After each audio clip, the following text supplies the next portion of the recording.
नमस्कार, आप देख रहे हैं बिजनेस टुडे बाजार और आज हम बात करेंगे तीन स्टॉक्स के बारे में। वो स्टॉक्स हैं PI industries, doctor Reddy's lab and Polycab. Basically इन तीनों स्टॉक्स पर ब्रोकरेज हाउस की कुछ रिपोर्ट्स आए हैं, कुछ नोट आए हैं जिन पर बात करना जरूरी है क्योंकि तीनों स्टॉक्स काफ़ी चर्चा में हैं।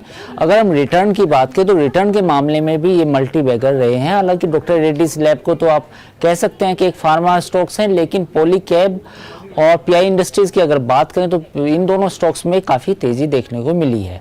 हाल ही में पॉलीकैब की अगर हम बात करें तो पॉलीकैब में काफ़ी ज़बरदस्त तेज़ी आई थी पिछले 3-4 ट्रेडिंग सेशंस की अगर हम बात करें तो उसके बाद भी एनालिस्ट बुलिश हैं। तो एनालिस्ट बुलिश हैं तो उसकी कुछ ना कुछ वजह होगी और डॉक्टर रेड्डीज लैब पर तेज़ी का उतना नज़रिया नहीं है जितना पॉलीकैब पे है। तो आइए पूरी डिटेल्स जानते हैं।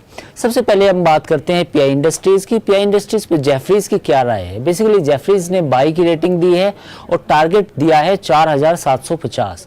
बेसिकली ऐसा क्यों कहा है कंपनी ने? बेसिकली ब्रोकरेज हाउस को कहना यह है कि कंपनी ने लिस्टेड एक बायोलॉजिकल कंपनी है जिसका नाम है पीएचसी ग्लोबल, उसका जो अधिग्रहण किया है उससे इसको अपने पोर्टफोलियो को बड़ा करने में मदद मिलेगी और बायोलॉजिकल्स में कंपनी एक लीडिंग कंपनी है और अधिग्रहण के बाद ग्लोबल मार्केट में कई फसलों के लिए प्रोडक्ट पोर्टफोलियो जो है उसको बड़ा करने में मदद मिलेगी, साथ ही एक्सपोर्ट में भी मदद मिलने की उम्मीद है।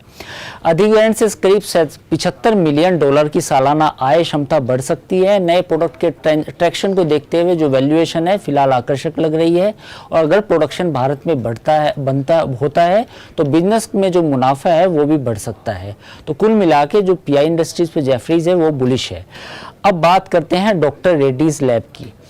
डॉक्टर रेड्डीज लैब पर नोमुरा की जो राय है वो न्यूट्रल है और टारगेट है 6499 पर शेयर।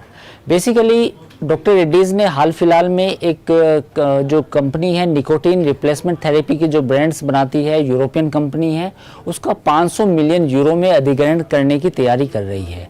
कंपनी का जो ओटीसी ब्रांड है वो निकोटीन नेल है जो वो कंपनी हेलियन से खरीदेगी। अब निकोटीन नेल जो है वो एक मैच्योर ब्रांड है और यूरोप के करीब 30 देशों में उपलब्ध है। Nicotine nail Europe, Canada, Japan, Australia और जो बाकी मार्केट्स हैं वहाँ पर उपलब्ध है। तो यही वजह है कि इसको लेके भी थोड़ा सा टारगेट कहीं ना कहीं हल्के से रिवाइज होते हुए हमें नज़र आ रहे हैं।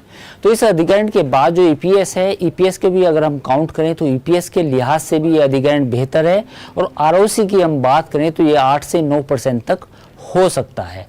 अब हम बात करेंगे तीसरा शेयर, वो शेयर जिसने हाल फिलहाल में काफ़ी अच्छी तेज़ी दिखाई और तेज़ी के बाद ऐसा लगा कि शायद इस स्टॉक्स में पीक बन चुका है, लेकिन अभी भी स्टॉक्स पर जो ब्रोकरेज हाउस हैं वो बुलिश हैं। सबसे पहले हम बात करते हैं जेफरीज की। जेफरीज ने जो है इस पर बाई की रेटिंग दी है और टारगेट दिया है 8420 रुपये। कंपनी जेफरीज का कहना यह है कि FY24 के दौरान भी जो C&W में जो मार्केट शेयर है 25 से 26% तक बढ़ा है और कंपनी ने जो समय पर कैपेक्स का फैसला लिया था उससे घरेलू वॉल्यूम में जो ग्रोथ है वो 30 to 40% की ग्रोथ दिख सकती है। सेक्टर की जो चुनिंदा कंपनी है उन पर दबाव है, लेकिन कहीं ना कहीं ये कंपनी फिर भी उन दबाव से निकलने में कामयाब रही है। 95% हाउस प्रोडक्शन से 29% ग्रोस मार्जिन जो है वो बरकरार रहा है।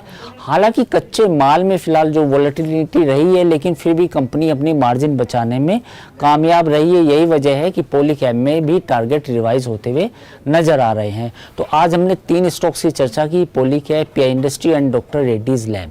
इन तीनों स्टॉक्स को लेके ब्रोकरेज हाउस की रिपोर्ट की चर्चा की। हमने आपको बताया कि कैसे इन तीनों कंपनियों का जो टारगेट है कहीं ना कहीं रिवाइज होते हुए नजर आ रहे हैं। तो बिजनेस टुडे बाजार पर फिलहाल इतना ही। आप हमारे चैनल को लाइक, शेयर, सब्सक्राइब करना ना भूलें।